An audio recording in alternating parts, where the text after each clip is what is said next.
The Busy Beaver by Nicholas Oldland.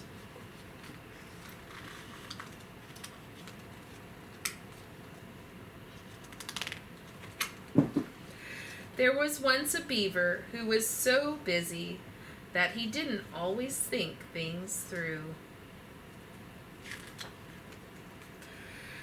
This beaver's carelessness was becoming a problem. His dams leaked, and he always made a mess of the forest. He left trees half chewed, and worse, he felled more than he needed. Perhaps worst of all, the beaver went about his work with so little thought that a tree landed right on top of Bear. And once he even chewed a moose's leg thinking it was a tree.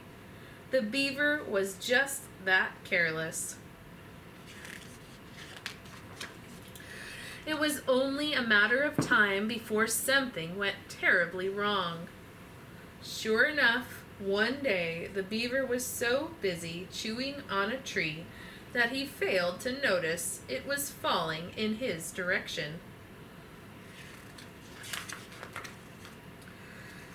The beaver woke up in the hospital with a bent tail, 2 broken limbs, 3 cracked ribs, 4 big bruises, 5 sprained fingers, 6 twisted toes, 7 little cuts, 8 stinging scratches, 9 sore muscles, and 10 nasty slivers. He had spent his entire life chewing, swimming, and building. He had never sat still for a second. Now he could barely even scratch his nose.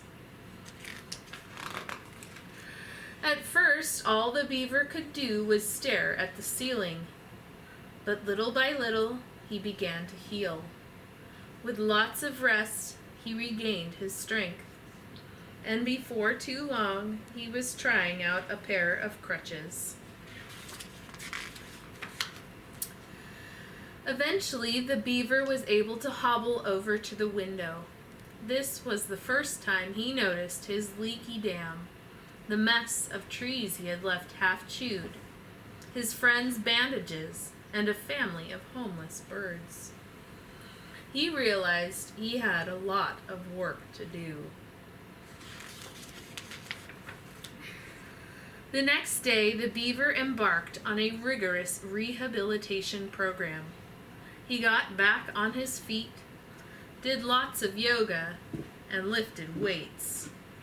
While he was at it, the beaver caught up on some important reading and practiced saying, "I'm sorry."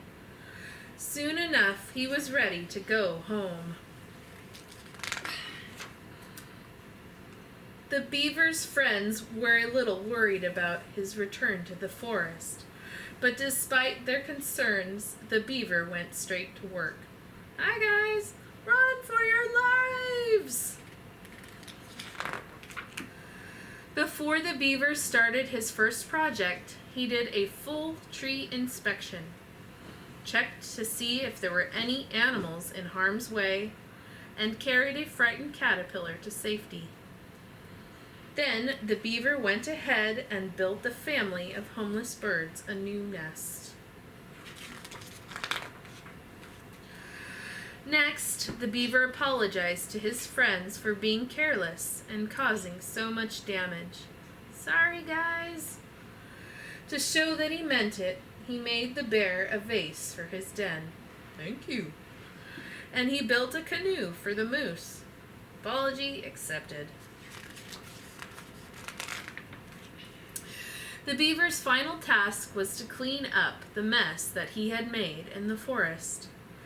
He hauled off the trees he had left half chewed, used the broken branches to fix his leaky dam, and planted saplings to replace the trees he had felled. With the forest back in order, everyone was happier, including the beaver. His work done, the beaver got to thinking about what he might do next. He came up with lots of ideas as he got ready for bed that night. Maybe he would take a course on dam building, or start a band and go on tour, or take more naps. The beaver liked this idea best. Being busy doing good work was exhausting. With a yawn, the beaver laid his head down on a soft bed of leaves and fell right to sleep. All that was left for the beaver to do was dream. The end.